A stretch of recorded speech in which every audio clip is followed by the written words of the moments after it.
Hello again. I'm going to do my slacks a bit now and show you a bit of the countryside.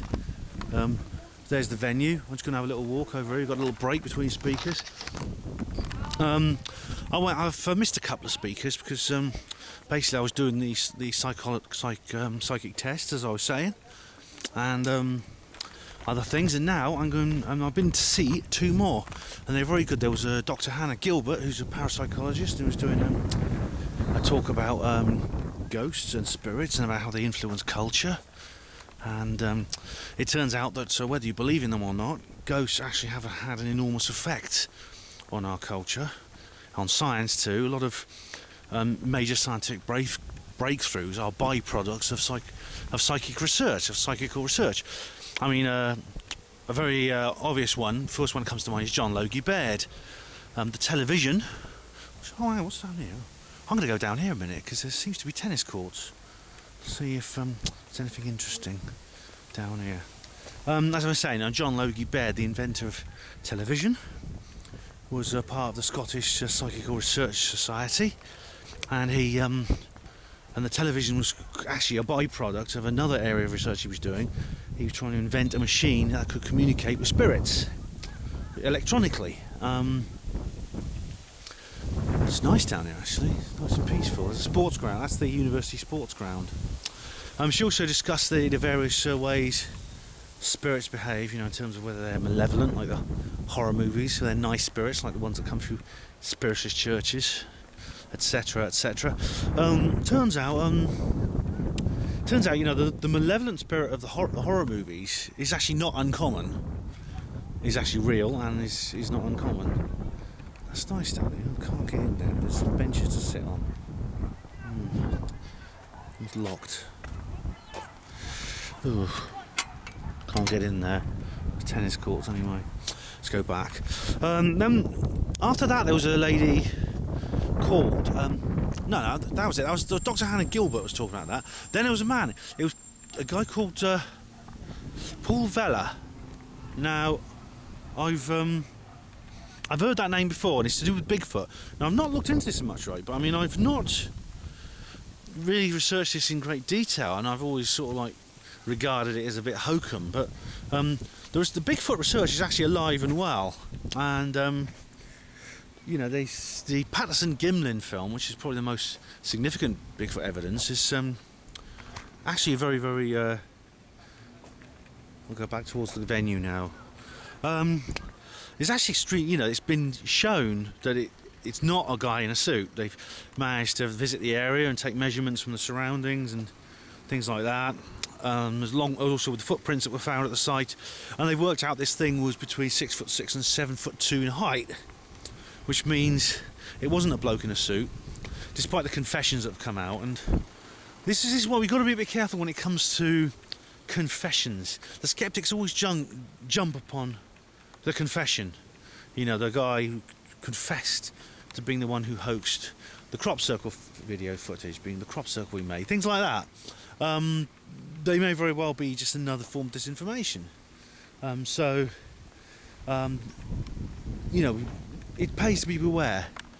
I mean, the Patterson-Gimlin film shows something very, very tall. It's obviously very similar, human in its appearance. It's not an ape. There's no other known species of ape that walks upright the way we do. We humans do. Let's have a look around the back here. And so this one did. So that's quite remarkable, I think. Right. This was the side of the lecture thing. It's all very modern here.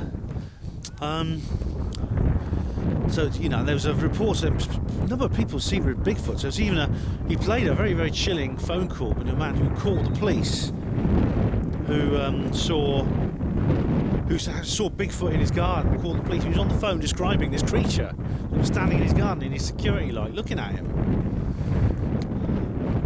That's nice. One thing that I think we need to be aware of, and which I will get if I get the chance to ask Mr. Vella, I will, is that Bigfoot's the Bigfoot is always supposed to be something that exists in the American Northwest, the large forests of the American Northwest, which, contrary to popular belief, are still largely unexplored and they're uninhabited. Large proportions of them are not explored. They've never ever they've been flown over a couple of times, and that's it. That's how the maps are made, by overflights a couple of times.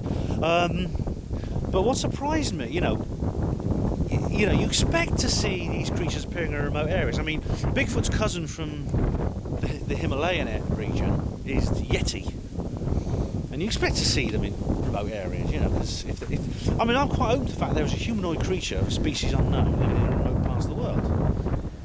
But what surprises me is these things are sometimes seen in much more densely populated areas. I mean, Paul, he showed a map of the North America, United States, Canada area, and a spot for every Bigfoot sighting. And it turns out there were an equal number, sort of in the the American Eastern Seaboard area, the sort of metropolitan areas of Canada. There were an equal number of sightings there as there were in the American Northwest, in the remote Rocky Mountains and the forests of the American Northwest. Now, you even get reported sightings in built-up areas. For instance, in the middle of cities. I mean, they've been reported in Britain actually. Big feet, as you call them, big feet, have been reported in this country. One was seen actually near a Staines place in Sherwood Forest, which is much smaller than it was in the time of the Robin Hood myth. But someone saw a Bigfoot there. Now, how could a colony of these creatures live in a much more densely populated area like Britain, where the areas are small, the areas of uninhabited wilderness they are there, but they're much smaller, and a breeding colony of creatures would be very, very quickly seen and identified. So I suspect there's more to this big hairy man myth than we've been told. That's all I know for now. I'm not sure where to go from here, but this is obviously there's maybe a deeper mystery, or maybe there's several different phenomena here involved with the big hairy man sightings. Anyway, on to the next speaker. I think we've got one more, and then it's the evening, a session. I'm not going to the gala dinner. It was 25 quid. I didn't have the money. I could try and find a decent pub around here somewhere. We're actually not in the city of Bath. We're actually quite a long way outside it. So I'm not quite sure where we're going to eat, or where we're going to get ourselves even more important, a few beers. But I'll let you know. See you later.